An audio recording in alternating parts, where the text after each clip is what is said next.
a practitioner, a premarital and postmarital coach, and a therapist. And she is in the business of bonding family relationships. She's written 3 books in that regard and perhaps still counting. And we are so grateful to have you in the studio, Mama Kathy. May I call you Mama Kathy? Yes. Thank you so much. You are most welcome, Mama Kathy. Well, so I hope you are doing well. Very well, by His grace. Let me quickly engage you on why you decided to, be bonding relationships. I believe you do it in Ghana and other parts of the world. Everywhere. What is the rationale? What is it that moves you to do that? I want to say very good morning to every person that is listening to us right now and watching us. It's good to be here, and I believe that the conversation is going to be very interesting. Absolutely. So going back to the question I've been asked, what really prompted my going in here? I did not. Nothing prompted it except God. I was born to do this. It's one thing to realize what you were born to do and to align. And I think for me, every indication to why I am here is traceable to God. It started very early. I didn't know it was actually going to end like this, but my encounter with God led up to my being here. And so this is the air I breathe. This is literally everything I live for. My purpose, I would say purpose. Bonding relationships. That's it, because I didn't choose it. Personally, I would never even have chosen this. But like I said, relationship with God transcends human understanding, and you can't really say you know God that much until you are able to find out why He created you, took time to package you the way He's packaged you, and for what assignment. Because at the end of the day, we are answerable to Him based on the assignment He sent us. So I think that by the grace of God, I was able to discover early that I was meant to be the bridge between people and peace and growth and stability, which is relationship.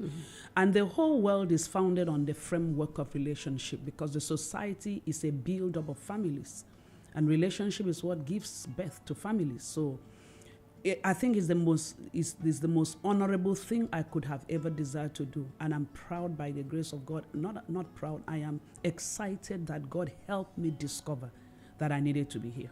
And you have any testimonies regarding what you've done so far in terms of relationship bonding? We will not finish here. We will not finish. We will just not finish here, because I tell you the truth. I have been in full-time ministry of relationship apart from my practice, that I hear people say, what on earth was I thinking? I do premarital counseling for young people, for unmarried people. And without mincing words, they utterly will declare. I once watched a lady weep tears, and I once watched a gentleman have tears run down. And I said, why are you crying, Nana? And he said, Mama Kathy, I wish all the unmarried people would know this before they commit, because this knowledge would help you choose who to commit to. And when you commit without having understanding of what commitment is all about, it will bring you pain and tears. So I have heard several, I have testimonials on my page and all of that, of people saying, I wish I knew before. Thank God I now know. And a lot I won't be able to recount, because truth is liberating. Knowledge is liberating. When you realize that the thing you've been hunting for, looking for all your life, you've been going around about it the wrong way. And when relationship goes bad, longevity is not guaranteed. Absolutely. And it's not just about longevity. The truth is that society will collapse ultimately, because we are a combination of people. That's right. And it's garbage in, garbage out. At whatever level of government, at whatever level of practice, at whatever level of professionalism, at the end of the day, you are the embodiment of the kind of relationship you have at home. And if you don't have a sound one, you didn't make a good choice. I know that the younger generation says if it doesn't work, you get out. But you don't get out the way you entered. You get out with baggage of pain. Absolutely. That sets you up to be antagonistic to even what is right. So people have got to understand that, yes, you may break up and move, but you don't move the same way you entered. That's right. Mama Kathy, I mean, before we move into how to bring the spark back into your relationship, let me quickly say that this conversation is live on Facebook at ZFMGH Facebook. So hook up with us there and tell another person. This is where it's even started from. We haven't started at all. And this is the fire. Please tell someone to hook up on Facebook right now at ZFMGH and also live on YouTube, Z Multimedia. That is the way to go right now, Mama Kathy. So before we delve into how to bring the spark, which probably is gone, people going to get married, young people, older people, they actually go for counseling, and yet things don't go well. What is the missing link during the counsel moments or counseling moments? You see, the truth is, I came here prepared to share the truth because it's an opportunity that some person can learn. Exactly. Finding somebody to marry before you seek for knowledge is one of the wrongest, if there is any English like that. Mama, say that again. Yeah, finding somebody before going to look for knowledge surrounding relationship is one of the worst things any person can do. Because once you think you have found love, the tendency to listen to sound instruction is literally not there. You are in the euphoria of finding love and maintaining that love, that you are blind to everything, deaf to everything. So the first correction we will need to make is coming to a place where maybe young people will be more open to getting knowledge of what matters in relationship and marriage before. Now, coming back to what should be the normal answer to the question you asked me. You see, most of the people who are counseling are using curriculum that is 20, 30 years ago. Absolutely. Things have changed. Dynamics have changed. A lot of things have changed.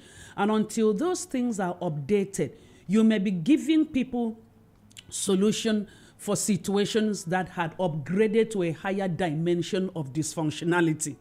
So to a great extent, I believe that there should be a refresher course for every person that is doing premarital in the 21st century.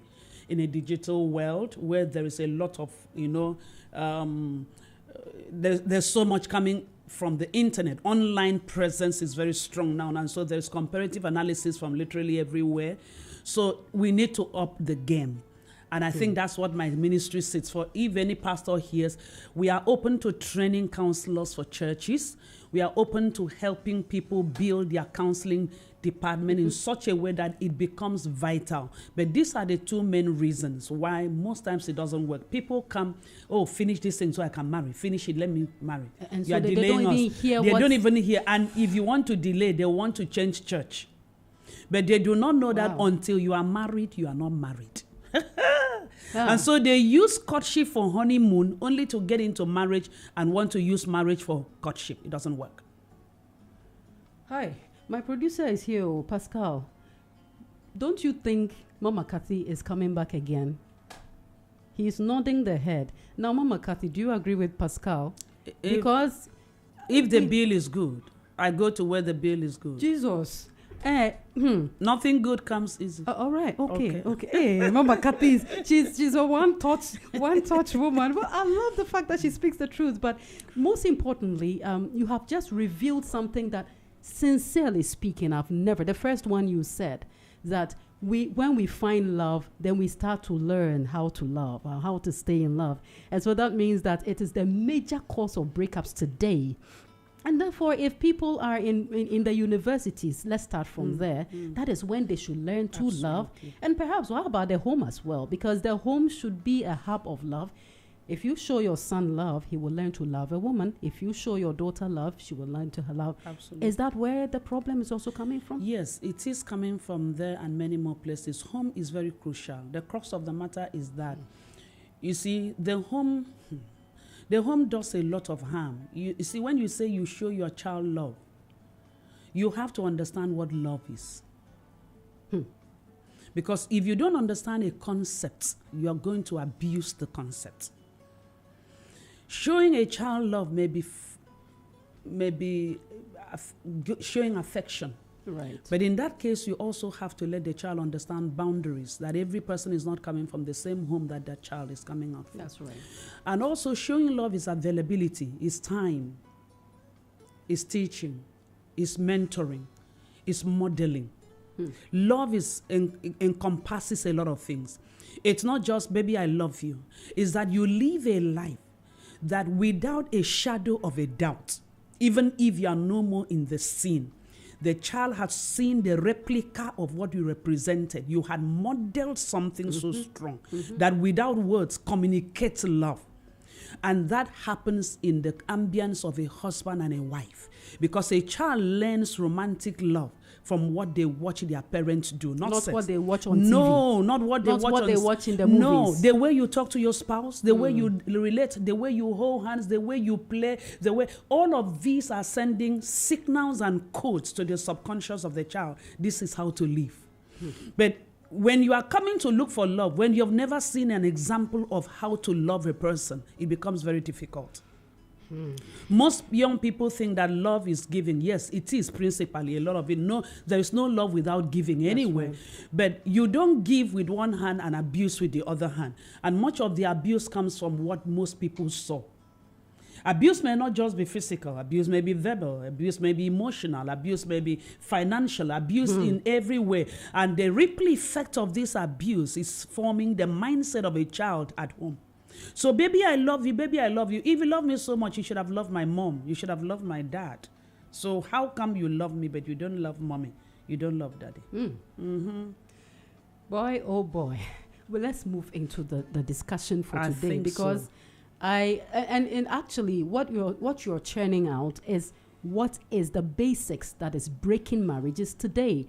And the reason we're having this conversation first, before we now start talking about boundaries on other days leading up to Valentine, is that if the spark is missing, and we talk about boundaries, we are causing more havoc. If the spark is missing and we talk about long distance relationship, we are spoiling matter. And so, Mama Kathy, what would you say is an ideal premarital or marital relationship? Ideal premarital or marital relationship. The ideal of premarital relationship is a relationship where the two unmarried persons have agreed on the vision they are running with and have established the values that will guarantee that relationship. Because feelings brings us into relationship, but it is only values that keeps marriage.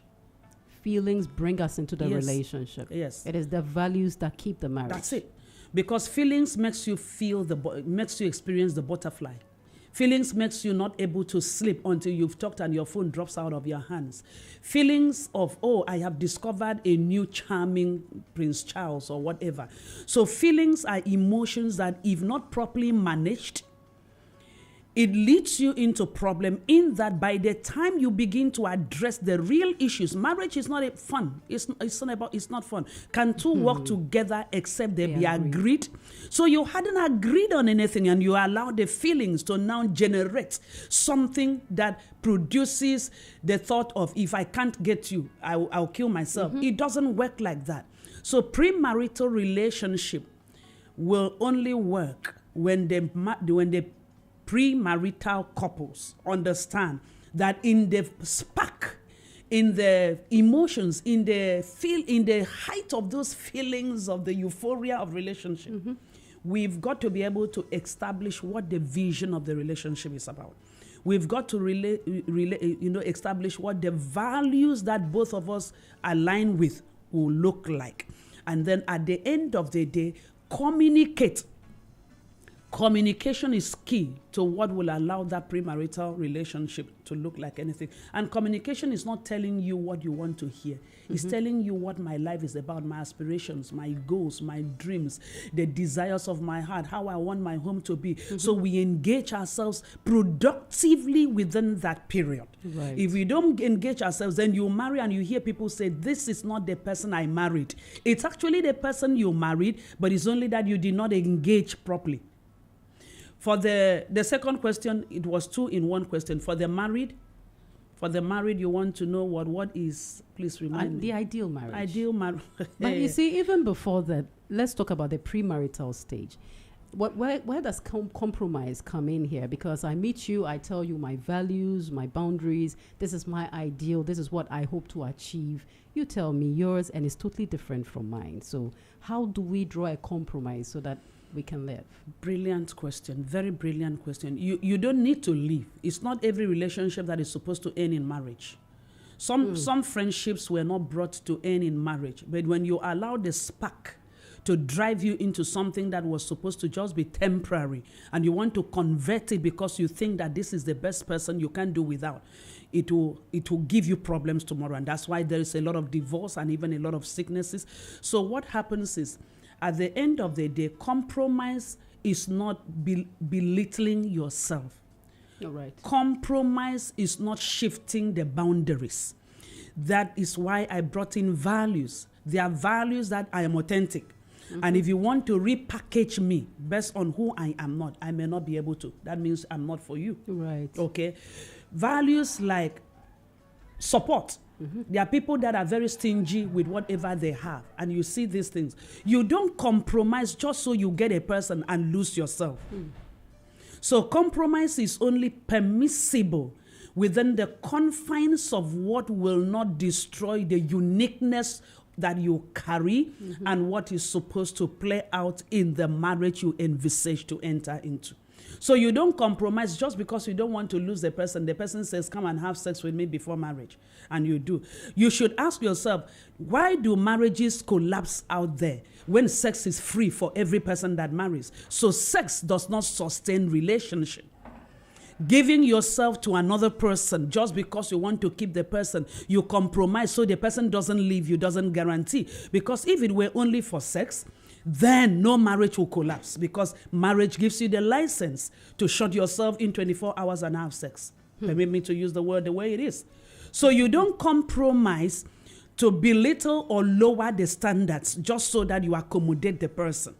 You only have to say, I am not going to be too forward at the end of the day. Okay, there are things that waking up early, the other person sleeping late. There are little things that you could think, okay, this one will not tilt or mess up the face of the marriage. I can let this go. I can compromise on. But there are other matters that you know that if you compromise on, it will certainly haunt you and may affect the peace in your home and make the home probably toxic for the children. So I would say for the pre-married people that are listening to me or watching on social media, please don't compromise on matters of the heart. That at the end of the day, you saw the red flags, but just because you didn't want to lose the person, you embrace toxicity that will ultimately not just destroy you, but destroy children if they come into the equation. And then some would say, oh, he or she will change when we get married. And let me say this very categorically regarding responding to what you just said. I have been married. This year will be 33 years. Whoa. Good. 33 years. And I have done marriage and relationship for 23 years. So at the end of the day, may I announce to every person listening to me, you can never change anybody, including your children. Bum. There is a formative age for even children. A certain age comes, you say, baby, wear this. He say, mommy, I want to wear that. They have a will. God has created us with our willpower. So if you ever think you are marrying somebody to change the person, wake up, you are still in the dreamland. Whatever you see now you don't like will be magnified in marriage. Whatever you see will be magnified. Kathy, let me clap for this one. Let me. Because I've heard it said several times, oh, he loves me, so he will stop, he will change. I know you are a reverend minister. You did mention something, physical intimacy. Let me try and seb you. Let me, it's actually not the thing that sustains the marriage. May I know you are a reverend minister, but it is worth mentioning premarital relationship. Must it include physical intimacy? You know what I'm talking about? I'm not just a reverend minister. I'm a very certified and licensed practitioner. Great. In family life. So I am not speaking on the platform of reverend minister. I'm drawing probably scriptures to back up what my certification allows me to deal with. Okay. So you see, until you understand the source of a thing, until you understand a manual of operation of a gadget, attempting it on your own may cost you more because you may blow it. Okay, let's assume that you have never fixed a television, you've not gone through the manual and all of that, and then you attempt it. You could either be electrocuted or you may mess it up. So now, let us go back to the person that established relationship. Right. Because you don't hijack somebody's idea. I always tell people, when you celebrate Christmas, it's the worst thing to celebrate Christmas when you don't know the person who is celebrating it. How do you take my birthday and play tunes and celebrate me when you don't even know me? You don't greet me. You have no idea I exist. But you are celebrating birthday on my behalf. Does it make sense? There is somebody that started relationship. And until we respect him enough to go back to finding out the secret to maintaining peace, we'll have a problem. So the original owner, the patent owner of relationship is God. And he says it over and over that you are not supposed to have sexual intimacy until you are married. When you say this to young people, it's like you are depriving them of the best thing in life and you are an enemy of progress. Right. But one thing I want to tell premarital people is there are fundamental pillars that sustains marriage. It's not just like a home or this building. Without the pillars, it will collapse. It will cause casualty because the pillars are the things that are holding it firmly on the ground. Okay. One of the fundamental pillars of relationship and marriage is trust. Trust. The moment you are physically intimate with a person before marriage, that day you sacrifice trust. Hey. Because if you could do it before my marriage, what's the big deal? You wouldn't do it. Even the day we are angry, you wouldn't do it. That's right. If I'm pregnant, you wouldn't do it. If I don't touch you the way you want me to touch you, you won't go out. Because trust would have been if you kept yourself, as God has said we should. So that even if at 12 midnight the lights are turned off, you come and see your spouse with a person other than yourself, you will know if he could have kept himself or she kept herself for me. What is the big deal? So once that trust is broken, high blood pressure is a guarantee. Because every message that drops in the phone at 1 a.m., you are wondering, even they won't even respect my marriage. They are sending messages now. The phone is switched off, this one. They did this one. So trust broken is opening you up to certain diseases that you work so hard to raise money just to keep yourself going. And the young people, we have been of the view, or many have been of the view, that they don't want surprises when they enter into marriage and then have sexual intimacy. They don't want surprises. That is why they are doing it now. Perfect. What would you say about that? But you know that surprises can happen even when you are indulging. Anybody can become impotent the next moment, or anybody can become. See, we allow the enemy to poison our mind with regards to what is real. I don't doubt you, because there are some people too who have used the guise of morality, right, not to be sincere. That's a different ball game.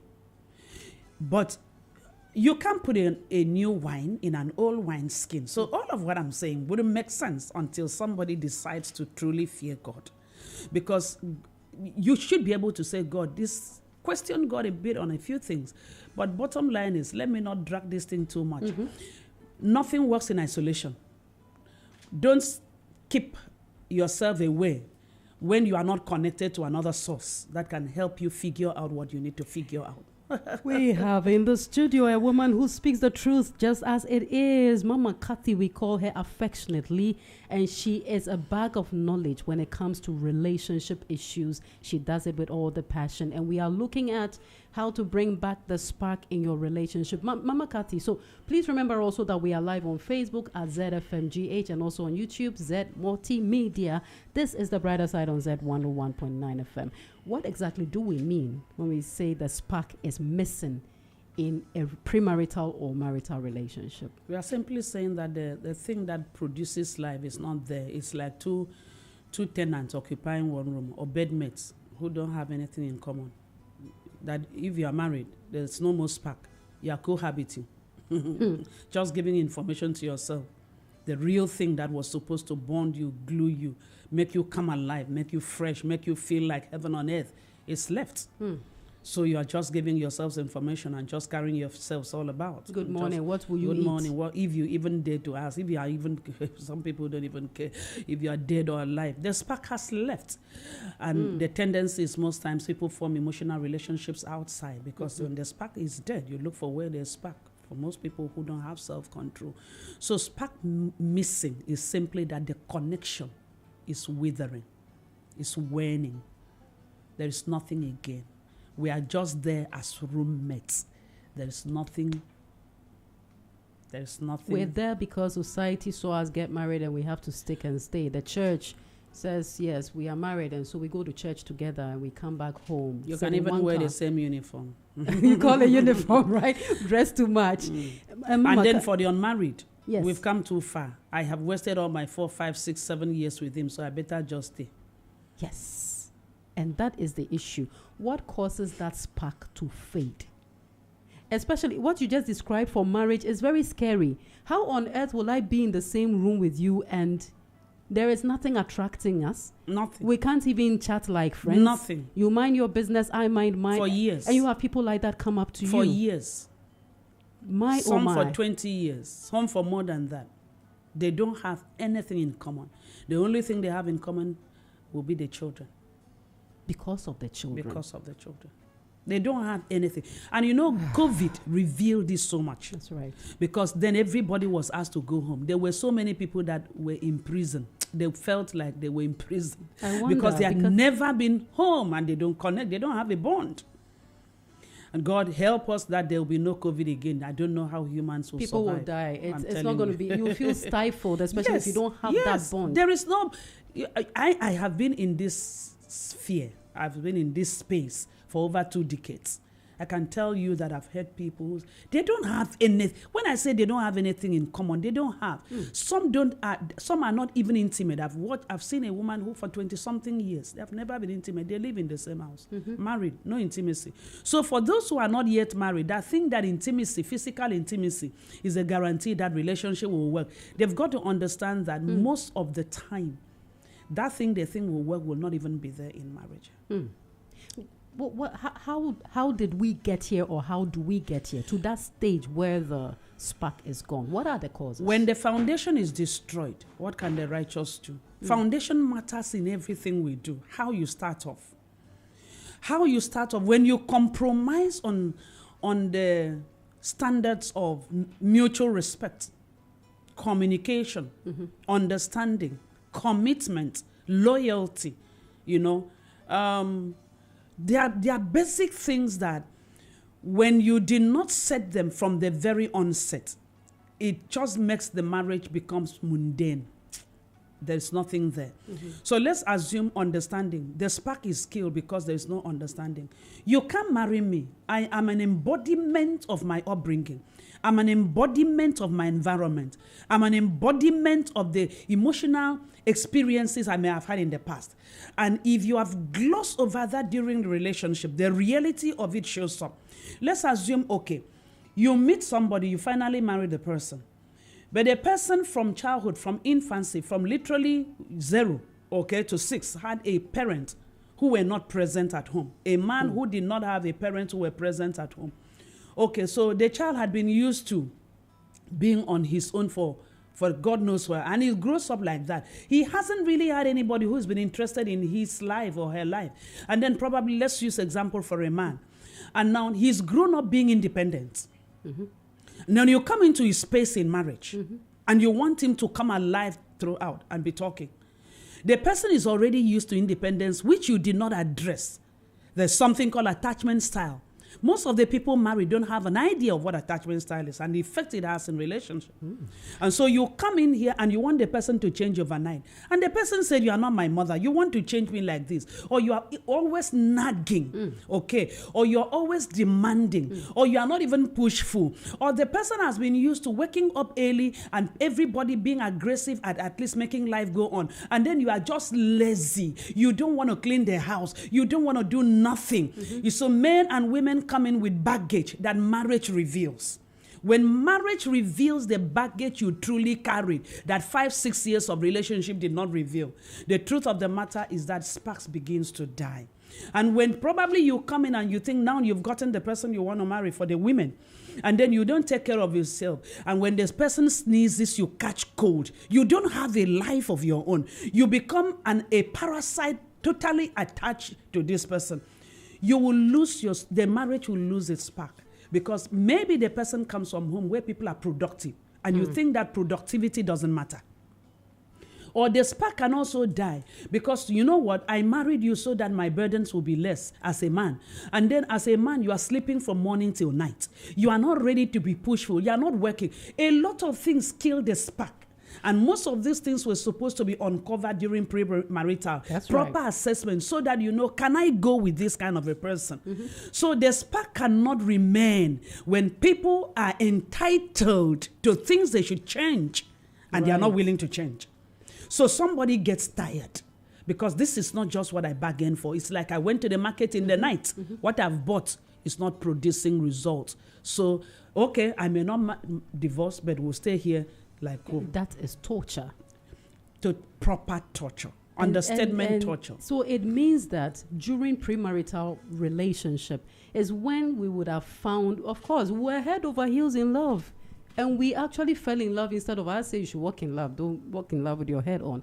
Don't fall in love because when you fall, your head scatters. So that means that because we didn't see all these, how long is it supposed to take us to see these things as we are courting? So to ask, how long should your courting be, roughly? Because if all these things are to be uncovered, then we need some time before we get married. You don't uncover them. You start uncovering from your friendship. That's why it is always advisable. Don't be head over heel falling in love with somebody you've just met because we are an embodiment of a lot. Love at first sight. Yeah. It's wrong? It's okay to love at first sight, but let your love be disciplined enough to respect the boundaries that will not allow you to close blind eyes on certain things. So duration of courtship, for me, most times doesn't really matter. It's what you make out of that time. Because you can be in relationship for 4 years and the only thing you do is love me, love me. You didn't say you love me today. You didn't take me out to Mama here tomorrow. You didn't say I'm looking nice. Say I'm looking nice. These days we don't even go to the club. No, you didn't say. You didn't say. You have not engaged on anything, and then you expect that this person, you die. So it means that no. You see, we are getting it wrong here because when we are dating, as we call it, when we are courting, it appears it is yempie. Oh, sorry, I'm speaking to you. Kakra. For me, pie. Take me out. And to us, this is what actually bonds us, you know. Buy gifts for me. Buy gifts for me and all of those things are actually not their thing. It is. Truth be told, I tell that I'm coming up with a premarital training course. Right. Nobody should. I would say I would take 1 year to let people know. But by the time you go through the process, you'll know better. Because you see, you are beautiful as I'm looking at you. You are attractive as I'm looking at you. If I were a man, I would say, she's intelligent. She composes herself well. She did. Okay? But you are not the you I'm seeing. Right. You are the you that was shouted on as a child. And so you get scared. You don't want anybody continuing from where you left off. You are the you that probably a first boy messed up. You are the you that the environment formed. You are the you that have been exposed to a lot of things that doesn't show physically. So if I want marriage to last, I should take my time and discover you. How do I do that? Or diplomatically. How do you do that? You just ask questions as third-party questions. For instance, I have a friend. My friend's name is Martha. You know, Martha is very aging when once A, B, C, D happens. If it were you, how would you handle Martha? Wisdom right there. You will answer the question not knowing I'm asking to discover you. So it's called ability to bypass conscious restrictions and conscious biases. If you go to this woman before you get married, you will marry for centuries and never break up. That is my own perception right here. Mama Kathy, so when you find little things or the person is being too hurt, the man or the woman, the person has not had love and all, you find all this quote unquote, so I say that carefully, baggage. Do you walk away premarital? Yes, it's better to. You don't help to solve it? No, you see, There are some people that don't even, they think you complain too much. They are not open to resolutions on certain matters. So if you are in a premarital relationship, and let me be very careful here. Let's be, for both male and female in premarital, let's be very careful how we support people, because some support looks like imprisonment. Oh, yes. Okay. Oh, yes. And so what's the best way to put this? Don't allow any form of support to make you marry somebody out of sympathy. All right. Marrying a person out of sympathy for whatever reasons is setting yourself up for real problems tomorrow. So if you sense that you are dating or even courting, and there are certain things you think you can't compromise on, you've given the person opportunity, let's go meet a neutral third party so that he can look at this holistically, and the person says, I'm not going nowhere. Those are red flags. Run away. Run away. Mama Kathy, now, let's say they did not run away and they got married and the spark is gone. I want to use marriage now because we've dwelt in the premarital. What should they do to bring back the spark? Is it that easy? And how? It is easy, but you see, nobody has monopoly of knowledge. Sometimes you need to consult. Africans don't really like paying for coaching, but I believe that the best. So I'll use an example that is very familiar to most people who watch football. You know that there is something called dream team in football. Dream team.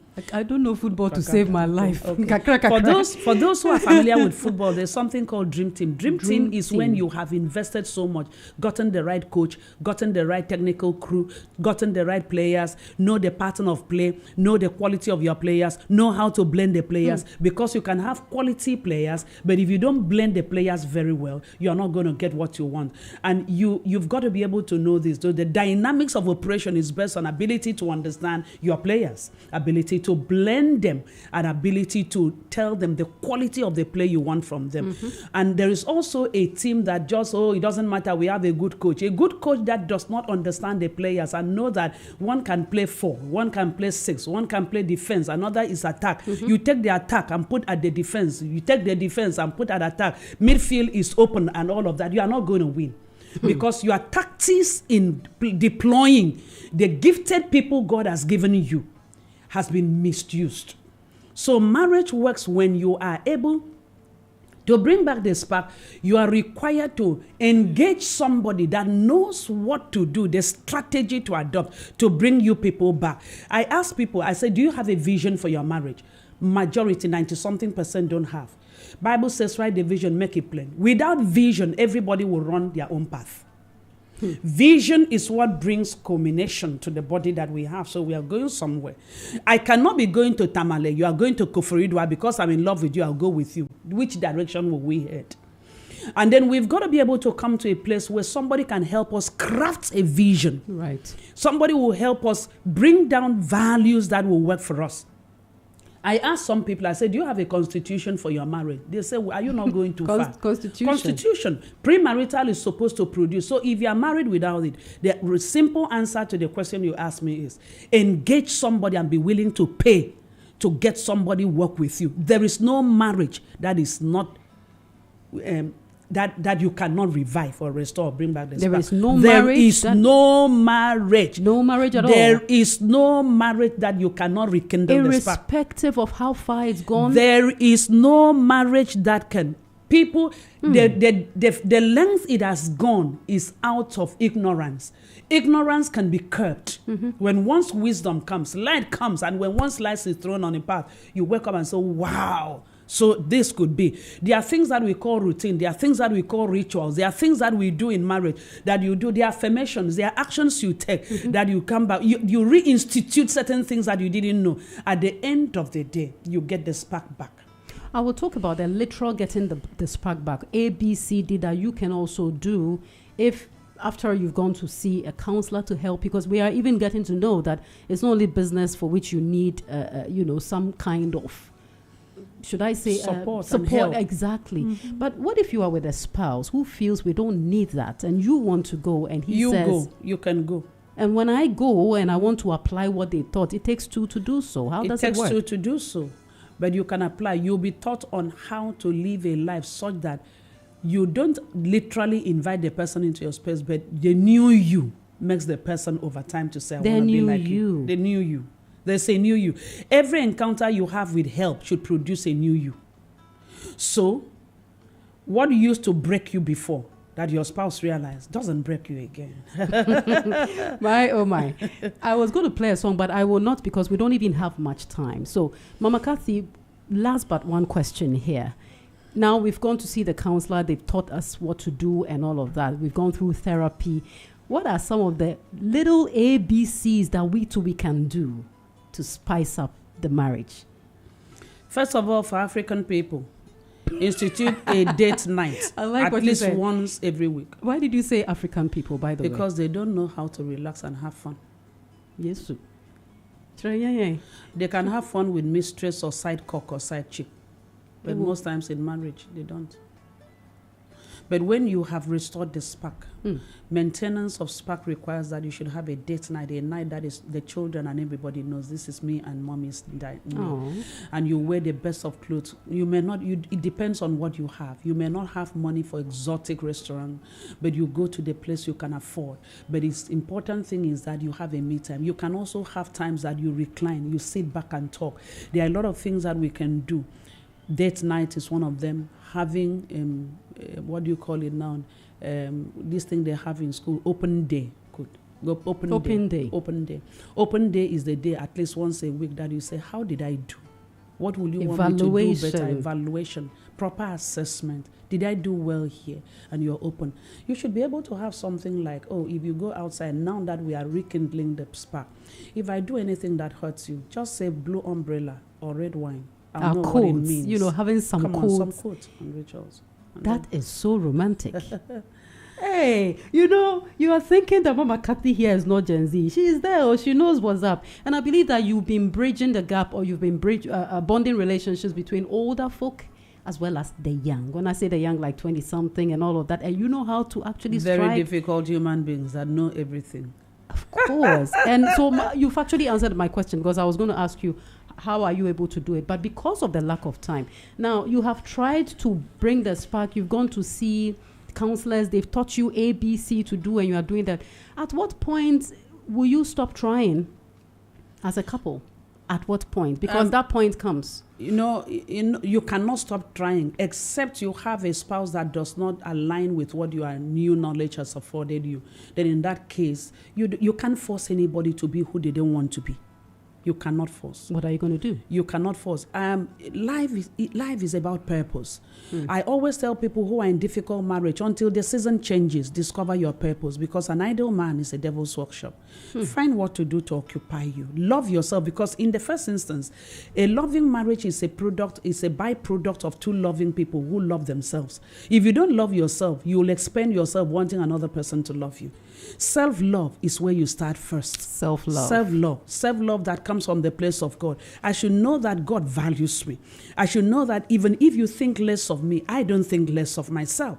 I should know that at the end of the day, if you are doing everything to cripple me, I will not allow myself to be crippled, but I'll not be weary in well doing. I'll be a blessing to you, because there's a dimension of knowledge you get that brings focus back to you and to God, and know that you personally cannot change anybody, but there is a God that can change everybody. And until he changes the person, don't be weary in well-doing, but don't give up on yourself. I have lots of questions to ask you, Mama Kathy, but this is where time will allow us. We've been speaking with Reverend Mrs. Catherine Onwi Odio-Kit, also known as Mama Kathy. She's a certified family life practitioner, a premarital and postmarital coach. She's a therapist, as she has given us therapy right now, and I believe that whatever it is she has said has already worked because she did so with spirit. I believe, Mama Kathy, that you will come back again and we'll pick another angle and we'll talk about it nicely. And so let me say thank you for today and thanks in advance.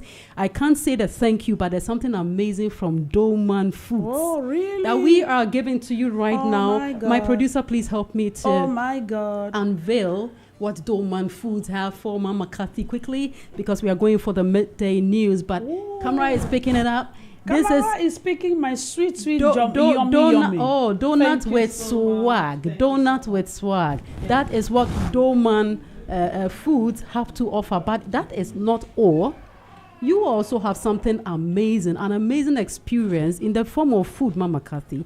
You have something great from Liberou Restaurant. We're talking. That is the most authentic Lebanese restaurant you can find on the surface of this earth. Very, very close to Z Multimedia. And so like you are walking in there to go and eat right now. Liberou Restaurant is making you feel good, Mama. Just to say thank you so much. And I'm also saying thank you in advance because, Mama, we need you back. Thank you so much. So this has been my pleasure, Z. 101.9 FM. It's going to be here, and I believe in God that we're going to have some swell time some other time. Thank you. Thank you so much. And so love A to Z, that is what I'm talking about. We actually bond relationships and we do so just how you want it. And that's just how it's supposed to be. I'm your one and only, your love doctor for the season, NYA, the brand. The news is coming up shortly. And right after that, the